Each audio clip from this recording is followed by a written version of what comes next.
बस हा संख्या दाखवा. चला मला अंक दाखवा तुमचे. हा चल तुझी किंमत सांग. 8ची 80. Very good. तुझी किंमत सांग.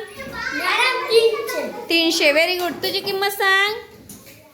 किती आहे तो?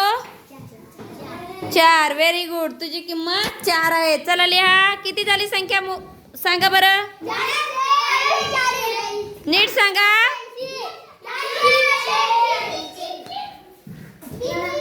300. नीट वाचा. किती आहे? 384. Very good. चला.